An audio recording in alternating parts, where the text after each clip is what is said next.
Good evening sir. Good evening, very good evening sir. बहुत good evening. Good evening. बहुत अच्छा चल रहा है। आप सभी टेस्ट दे रहे हो अभी तक। काफी कम बच्चों की एब्सेंट लगी है एक दो टेस्ट में, है ना? तो ऐसे ही बच्चे सारे टेस्ट दो और बिलीव मी, आपका खुद आप देखोगे, हैरान हो जाओगे कि स्कोर में एकदम से जंप का कैसे आया और कहाँ से आया। ठीक है। और ये जो आपके क्वेश्चन थे ना, जो भी आपका टेस्ट हो रहा है, इसके जो क्वेश्चन आपके गलत होते हैं, जो आप क्वेश्चन अटेम्प्ट नहीं करते, वो करने सबसे ज्यादा जरूरी है। ठीक है।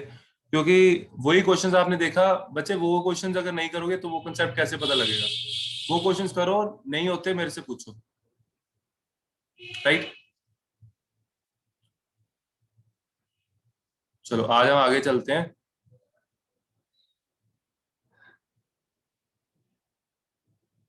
हाँ जी, आगे हम स्टार्ट करेंगे कहां से? आज हम स्टार्ट करेंगे भाई chemical bonding, most important chapter. बहुत इंपॉर्टेंट चैप्टर है और ये कवर करने के लिए मेरे को टाइम चाहिए खूब, और उसके लिए आपको लेक्चर्स लगाने पड़ेंगे। एक अभी लग रहा है, ठीक है, और एक कल लगेगा, कल इवनिंग, और आपके ना 2 लेक्चर लगेंगे परसों मॉर्निंग, क्योंकि परसों आपका टेस्ट है।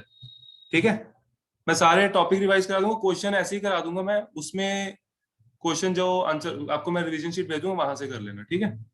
मैं साथ साथ डिस्कस करूंगा। राइट। चलो, इसमें सबसे पहले एक जो इंपॉर्टेंट टर्म्स आती है दैट इज फॉर्मल चार्ज। इसका क्वेश्चन भी आपको मिलेगा। टॉपिक्स देखते जाना। आपने स्ट्रक्चर ऑफ एटम का टेस्ट दिया होगा, उसमें से था कुछ जो हमने किया, ये सारा ऐसी था। कैसा था टेस्ट, कैसा लगा आपको? हाँ जी, कोई भी बोल दो। कुछ इंप्रूवमेंट लगेगी? स्ट्रक्चर ऑफ एटम चैप्टर थोड़ा सा रिवाइज किया था, थोड़ा आता था क्या? खाली था, खाली था सब है? आता था सर। अच्छा, आता था? कौन कह रहा, कौन बोल रहा आता था? सर देवकर। हाँ, जस्टिन तो बेचारा बोल ही नहीं सकता, नंबर ही नहीं थे। कम से कम 100 नंबर आना चाहिए हर टेस्ट में। और आपकी असली परीक्षा होने वाली है केमिकल बॉन्डिंग, इसके बाद states of matter, thermodynamics, equilibrium, ये जो चैप्टर्स हैं इसमें नंबर ले लिए फिर बनेगी बात। देखो formal charge CO3 2 negative. 2 negative तो चलो इसके ऊपर है, आपको ये ऐसे नहीं गिवन होगा, आपको ये ऐसे गिवन होगा। इसकी सारी क्वेश्चंस की टाइम में डिस्कस करने वाला हूं।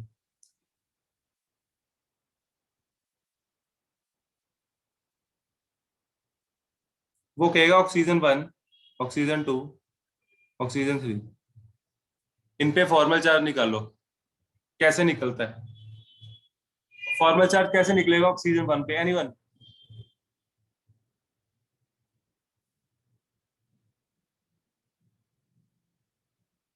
No idea? देखो फिर -1 होगा। -1 होगा, कैसे आया? वो तो देख के लग रहा है, वैसे नहीं पता।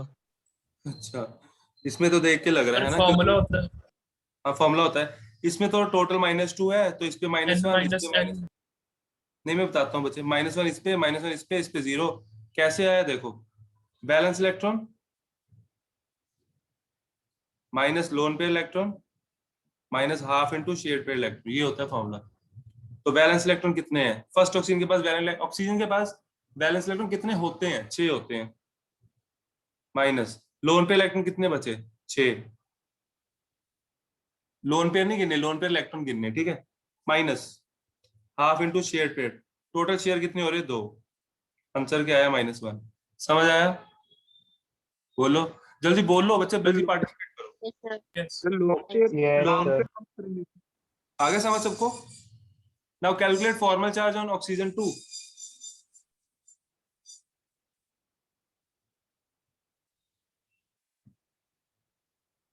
सर लोन पे 3 नहीं होंगे? लोन पेयर 3 है, मैंने बोला तो है। लोन पेयर नहीं देखने, इलेक्ट्रॉन देखने। फिर valence electron minus lone pair लिखा है। हाँ हाँ, माइनस लोन पेयर इलेक्ट्रॉन्स। अच्छा ठीक है।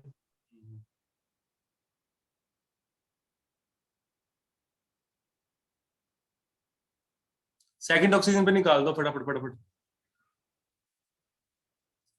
सर 0 है। 0 है, बिल्कुल 0 है। कैसे आया देखो, बैलेंस इलेक्ट्रॉन 6 होते हैं, लोन पेयर वाले कितने बचे 4, minus half into shared pair 4, ठीक है। 6 -4 -2 0। समझ आया? चलो आगे इस पे निकालो।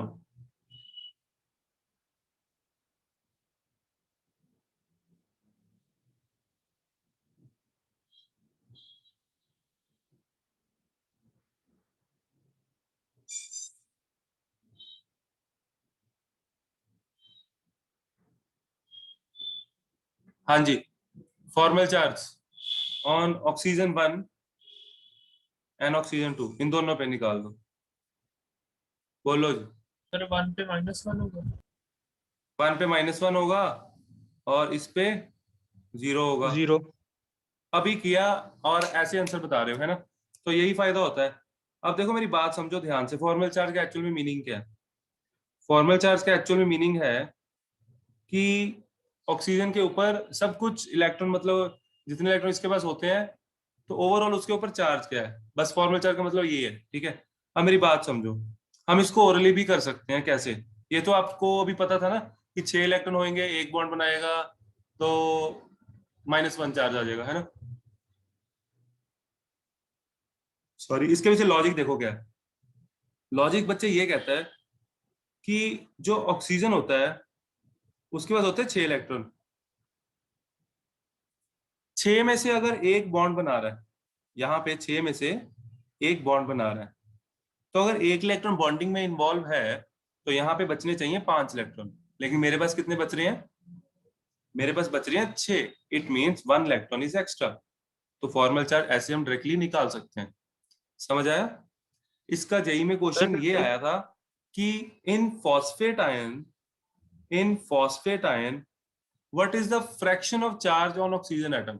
मैंने इतना ही क्वेश्चन बोलना है और आंसर आप लोगों को सोचना है। हाँ, अगर आप ऑप्शन कहते हो मैं ऑप्शन लिख देता हूँ। What is the- -3/4 होगा। है ना, -3/4 आ जाएगा, क्योंकि टोटल चार्ज जो ऑक्सीजन पे है दैट इज -3 और टोटल ऑक्सीजन कितने हैं 4। तो आंसर क्या है? -3/4। ठीक है, -3/4 में 0.75 माइनस में। क्लियर? यस। हाँ, तो ये था फॉर्मल चार्ज। आगे बच्चे सबको समझ? Yes sir. गुड।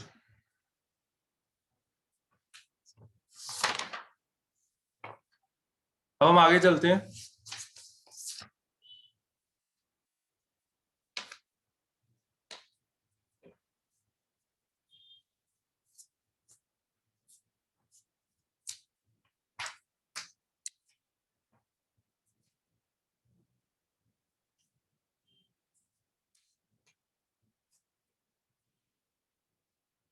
रेजोनेंस।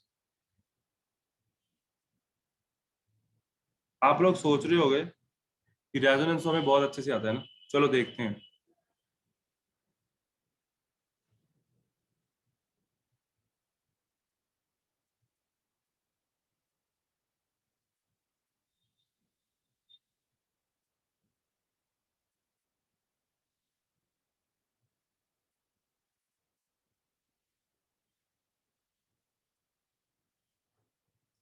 ये दोनों स्ट्रक्चर सिमेट्रिकल है, इनकी दोनों, ये रेजोनेंस हाइब्रिड रेजोनेंस स्ट्रक्चर्स है ना। रेजोनेंस स्ट्रक्चर 1, रेजोनेंस स्ट्रक्चर 2, ठीक है। और इनका एक होगा रेजोनेंस हाइब्रिड।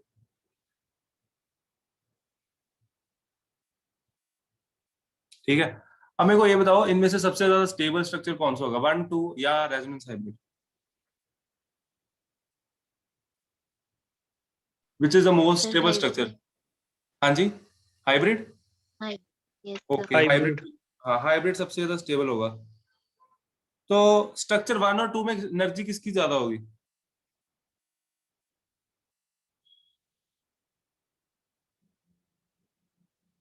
सेम है कि शायद।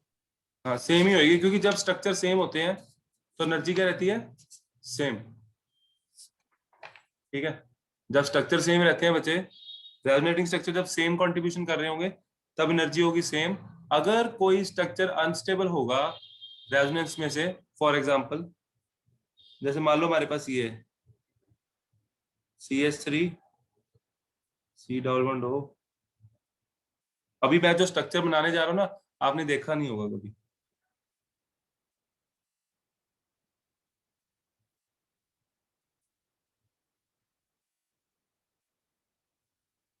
ये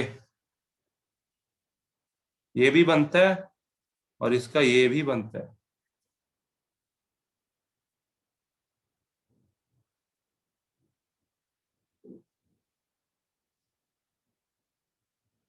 बात समझ आई?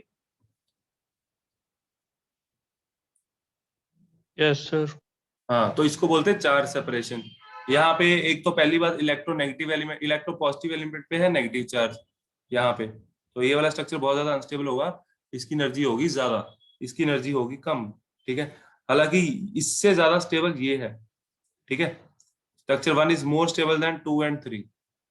तो अब मैं वापिस आता हूँ बेंजीन के पास। तो बेंजीन में ये है स्ट्रक्चर 1 की लाइन, 1 या 2।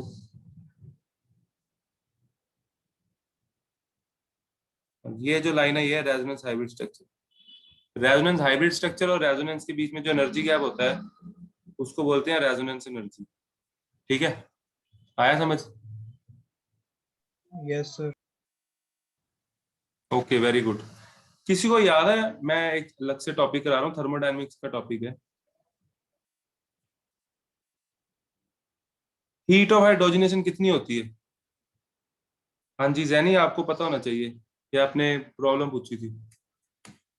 हीट ऑफ हाइड्रोजनेशन कितनी होती है इसकी?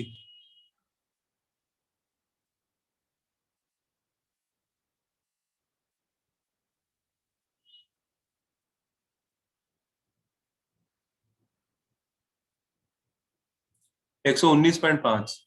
ठीक है, चलो बताओ मेरे को, जब दो बॉन्ड होंगे तब क्या होगा? 2 मोल कंज्यूम होंगे, साइक्लोहेक्सेन बनेगा। तो डबल हो जाएगी। डबल डबल, से थोड़ी कम होगी सर। डबल से थोड़ी कम होगी, नहीं डबल होगी।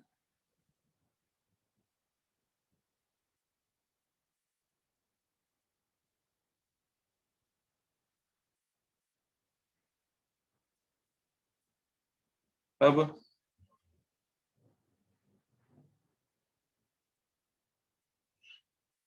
यहाँ क्या आएगा?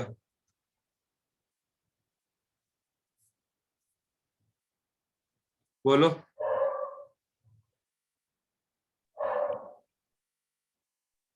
थोड़ी बोलो बहुत भाई। वेरिएशन है, कम होएगी फिर ज्यादा होएगी ट्रिपल से। कम, कम होगी या ज्यादा होगी?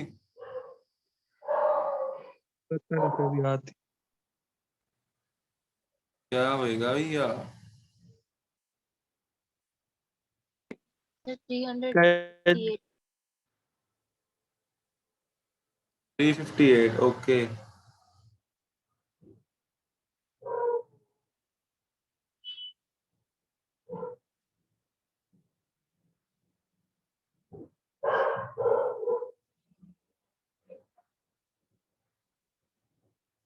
एनर्जी होती है इतनी भैया।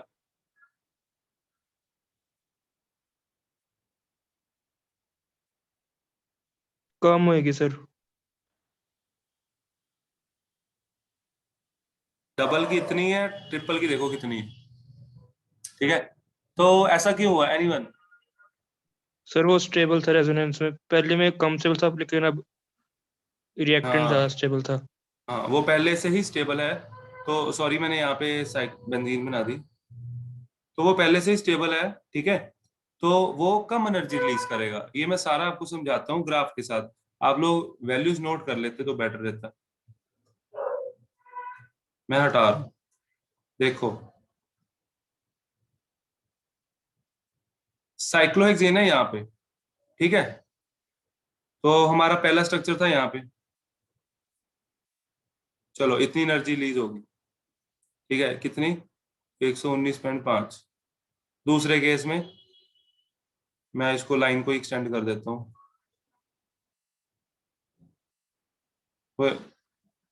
ग्राफ ही हो गया।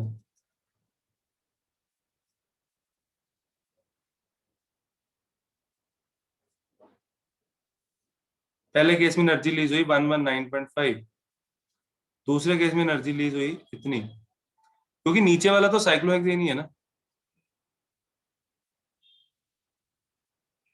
यहाँ एनर्जी लीज हुई 239 और बेंजीन में एनर्जी लीज हुई 208, इसका मतलब बेंजीन यहाँ पे है, ठीक है। लेकिन एक्चुअल में कितनी होनी चाहिए थी, एक्चुअल में 358.5 होनी चाहिए थी, ये है 358.5। तो बेंजीन इतना स्टेबल है, तो वो क्यों स्टेबल है, बिकॉज ऑफ रेजोनेंस, ठीक है। तो benzene is this much stable, इसको बोलते हैं बेंजीन की रेजोनेंस एनर्जी, ठीक है। तो ये आ जाएगी आपकी 358.5 माइनस 208.4 ऐसे कुछ होता है, तो ये आएगी बेंजीन की रेजोनेंस एनर्जी। समझ आया? हाँ जी, यस सर। चलो आगे लिखो।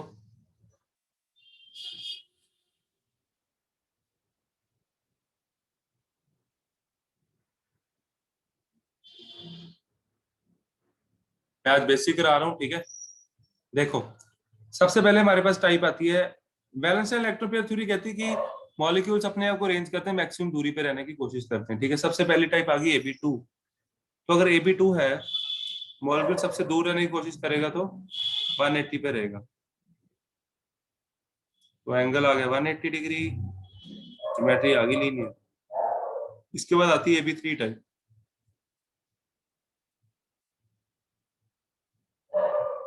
तो 120 का एंगल होगा, that is triangle planar.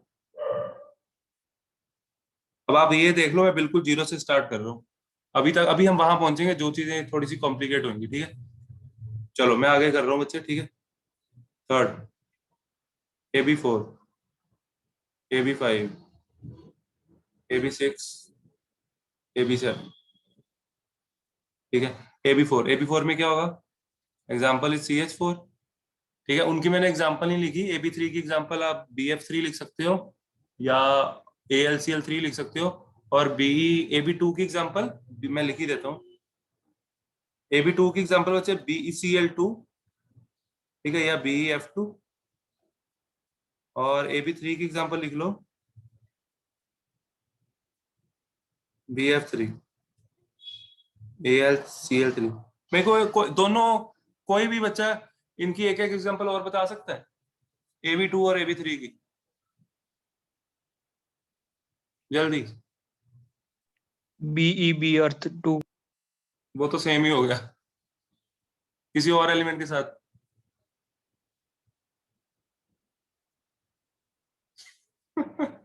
Sir Ab3 की NH3। NH3 में लोन पेयर होता है। चलो मैग्नीशियम ले लो, इधर मैग्नीशियम ले लिया MgCl2। इधर एग्जांपल आएगी, आपको वो एलिमेंट चाहिए जिसकी वैलेंसी 3 ही होती है, बोरन, एल्यूमिनियम, गैलियम। गैलियम +3 में बहुत ज्यादा स्टेबल नहीं होता बिकॉज ऑफ इनर्ट इफेक्ट, ठीक है, लेकिन ये कंपाउंड बनाएगा।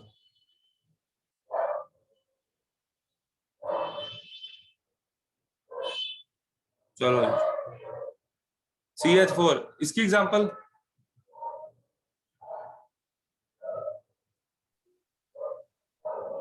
ये कंसेप्ट ना बहुत वीक है तुम्हारे, मेरे को पता लग रहा है। 108.9 टेट्राहेड्रल।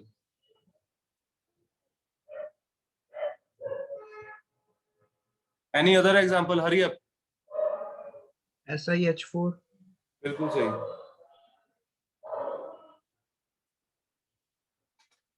एक एग्जांपल और XeF4 है? नहीं और xenon फ्लोर। नहीं, सल्फर के बाद लोन पेयर होता है। NH4 positive. हाँ NH4 पॉजिटिव बन सकती है, वेरी गुड, बहुत अच्छी एग्जांपल है ये।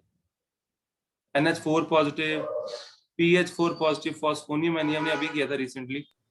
सर और एक HCF4 है? XCF4 नहीं बच्चा, उसमें लोन पेयर होता है, लोन पेयर वाले नहीं होने चाहिए। लोन पेयर होगा तो ज्योमेट्री XGF4 जैसे होता है। XGF4 तो ऐसे बन जाएगा ना, स्क्वायर प्लेनर बन जाएगा, वो नहीं करना। इसकी एक और एग्जांपल जो मेरे दिमाग में है वो है CCL4। तो ये ना आप नोट कर लो, आपको पूछेगा वो किस किस की ज्योमेट्री सेम होती है, ऐसे क्वेश्चन आएगा, कर लो नोट।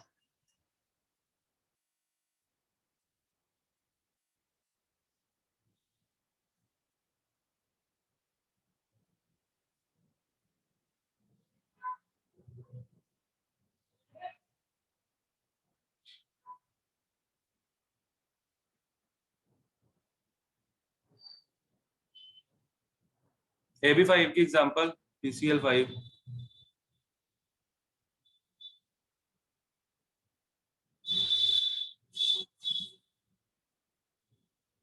ये एक प्लेन पे होते हैं, ये अबव द प्लेन और ये बिलो द प्लेन, ठीक है जी।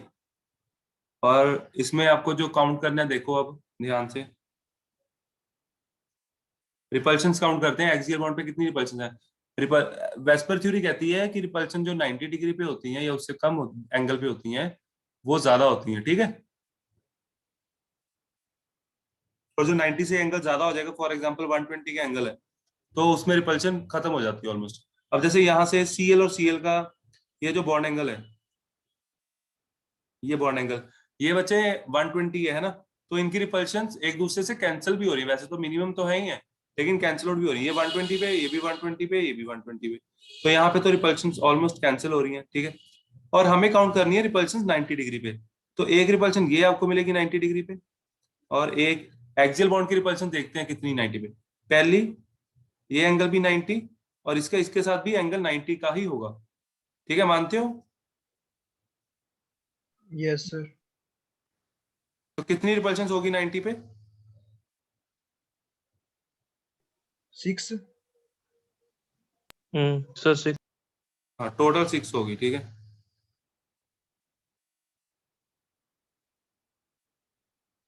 मैं एक से ही करके दिखाऊंगा, बहुत ज्यादा वो हो जाता है, बनता नहीं फिर सही से।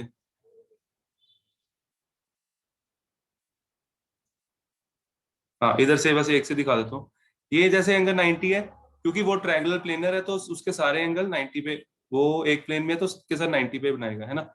इसी तरह ये वाला एक्सियल भी 90 डिग्री का एंगल बना रहा है सबके साथ, इसके साथ भी 90 है, इसके साथ भी 90 और दूसरे के साथ भी। तो एक्सियल बॉन्ड पे there are 3 repulsions at 90 degree. और इक्वेटोरियल पे, इक्वेटोरियल ये वाला इसको कंसीडर करो, ये वाले को, ये एक इसके साथ 90 बना रहा है, इसके साथ। तो इक्वेटोरियल पे 2 रिपल्शन 90 पे, एक्सियल पे 3। तो इसलिए एक्सियल बॉन्ड जो होता है वो थोड़ा सा बॉन्ड लेंथ थोड़ी लंबी होती है, ठीक है, थोड़ी ज्यादा होती है। ये वाली जो बॉन्ड लेंथ 204 के आसपास होती है, दूसरी जो एक्सियल होती है वो 219 होती है। और इसी कारण ये थोड़ा सा वीक होता है और टूट जाता है हीट करने पे PCl3 और Cl2 में, ठीक है। चलो, तो इसकी ज्योमेट्री आ गई हमारे पास, ट्रायंगल बाइपिरामिडल।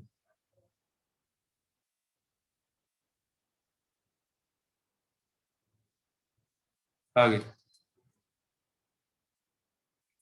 आगे हमारे पास है AB6। AB6 की एग्जांपल है हमारे पास SF6। SF6 का स्ट्रक्चर सबसे ज्यादा सिमेट्रिकल होता है।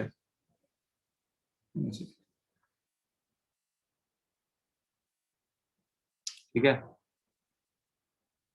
Above the plane, below the plane, सारे एंगल 90 के होते हैं इसमें, ठीक है। AB7, AB7 की अगर मैं एग्जांपल लिखूं क्या आएगी? IF7। IF।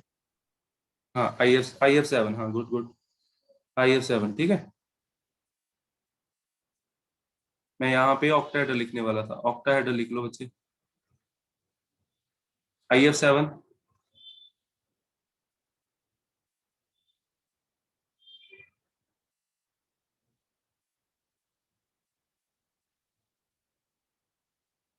ठीक है, बीच में बन जाता है पेंटागन, पेंटागनल बाइपिरामिडल। सही है, वैसे काफी अनस्टेबल होगा ना। हाँ, ये बच्चे काफी अनस्टेबल होगा क्योंकि इसमें सिर्फ 72 डिग्री का एंगल है, अंदर वाले एंगल सिर्फ 72 का, ठीक है, गुड।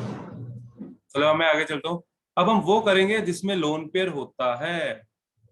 For example AB3। अब ना यहाँ से समझना शुरू कर देना, पिक कर लेना। AB3 की जो रेगुलर ज्योमेट्री होती है बच्चे, वो होती है ये, ठीक है। फॉर एग्जाम्पल BF3 यानी कि ट्रायंगल प्लेनर, है ना। इसमें अगर एक हम लोन पेयर रख दें, AB2L कर दें, तो क्या होगा? तो होगा क्या, इसकी एग्जांपल आएगी हमारे पास SO2, सारा सेम होगा। और यहाँ पे आप सभी के सभी गलत बोलोगे, ये मेरी गारंटी है। जो बच्चा सही बोल देगा मैं मान जाऊंगा कि वो पढ़ता है।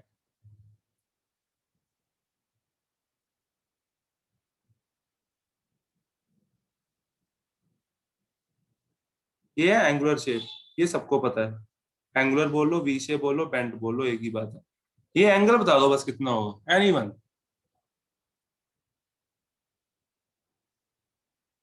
तो बताओ भाई। 120 से कम होगा। सर 120 से कम होगा, दैट्स डेफिनेटली 120 से कम होगा, वो सबको पता है, ठीक है। कितना का कम हो सकता है ये बताओ? 109। कितना? 109। सर 109 0.5, है?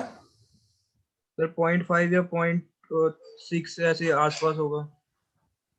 इतना कम 19.5 है? 199 सर। या सर 119 इतनी कम होगा। अब विनय देख के बिल्कुल सही बोल रहा है। सर नहीं, बुक नहीं है। अच्छा चलो, वेरी गुड। इसका एंगल होता है 119.5, ठीक है। ऐसा नहीं है कि एंगल लोन पेयर के कारण बहुत ज्यादा कम हुआ, ऐसा इसलिए नहीं हुआ क्योंकि बॉन्ड जो लोन पेयर है वो 120 पे है ना। 120 पे इसलिए बहुत ज्यादा रिपल्शन नहीं हुई, ठीक है। चलो, इसमें यही कैटेगरी थी, आपने नोट कर ली होगी, नहीं थी तो कर लो। मैं आगे चल रहा हूँ। देखो जी, आगे आते हैं हम AB4 पे।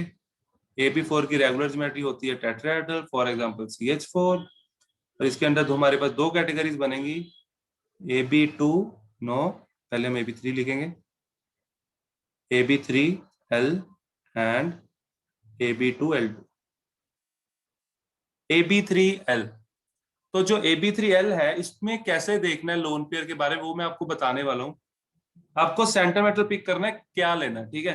तो देखो, जो A है उसके पास कितने इलेक्ट्रॉन होने चाहिए? वो 3 बॉन्ड बना रहा है, मतलब कि 3 इलेक्ट्रॉन होने चाहिए। एक लोन पेयर है, मतलब कि 2 इलेक्ट्रॉन होने चाहिए।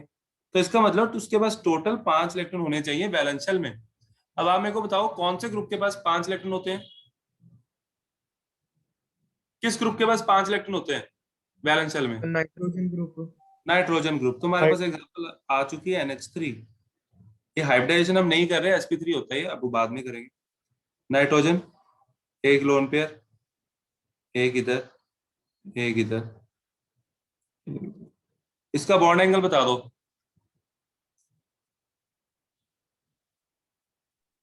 107। गुड, 107 का बॉन्ड एंगल होता है। इसी के साथ की एक और एग्जांपल अपने पास PH3। PH3 का बॉन्ड एंगल कितना होगा? कम होगा, ज्यादा होगा? कम होगा। कितना?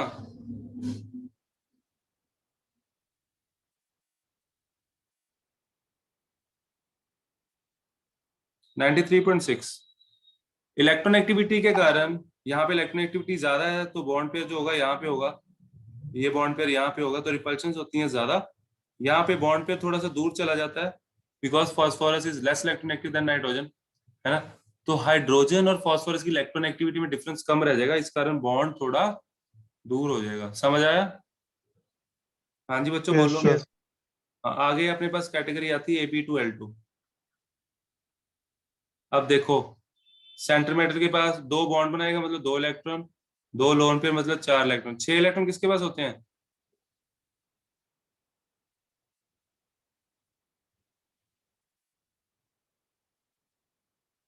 समझ आया? Yes sir. बॉन्ड एंगल कितना? 104.5। इसमें कितना होगा? इससे भी कम होगा काफी। हाँ कम होगा, इसमें ना 96 के आसपास होता है, ये मेरे को एज इट इज याद नहीं, ठीक है। तो हमें पेपर में सिर्फ इतना ही आएगा, कम होगा या ज्यादा होगा? कम होगा, मैं एक्स मान लेता हूँ।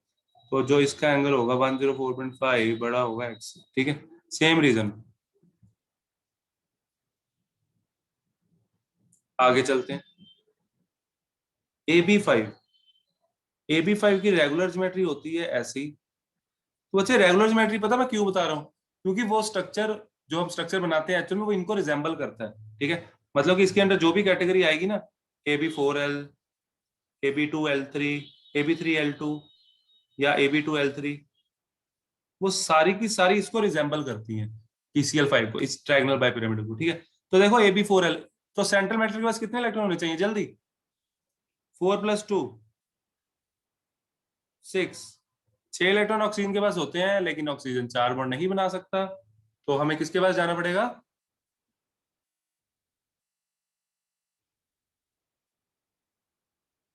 बोलना ही नहीं कोई।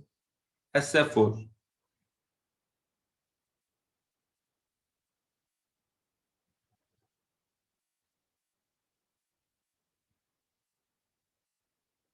क्या बना दिया भैया?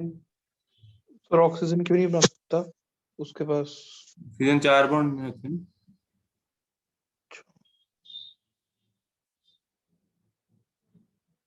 ये बन जाएगा, इसे बोलते हैं सीसॉ।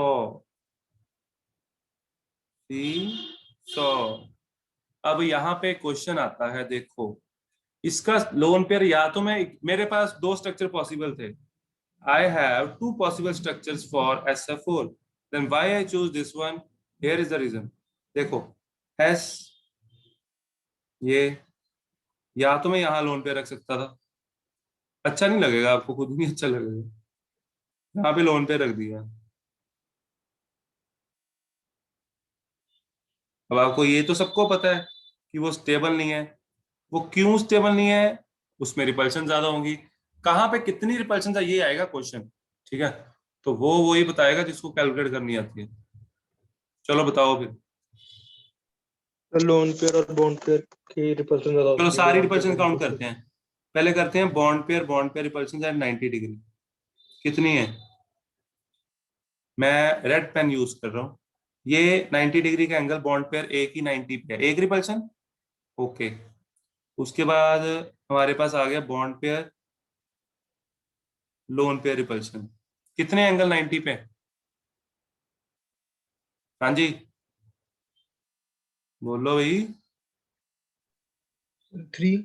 3, 90, 90, 90, ठीक है, गुड। अब इसके पास आते हैं। तो याद रखना लोन पेयर रिपल्शन इसमें है नहीं। लोन पेयर सबसे ज्यादा, फिर बॉन्ड पेयर लोन पेयर, फिर बॉन्ड पेयर बॉन्ड पेयर, ठीक है। तो इसके इसमें आते हैं bond pair bond pair bond pair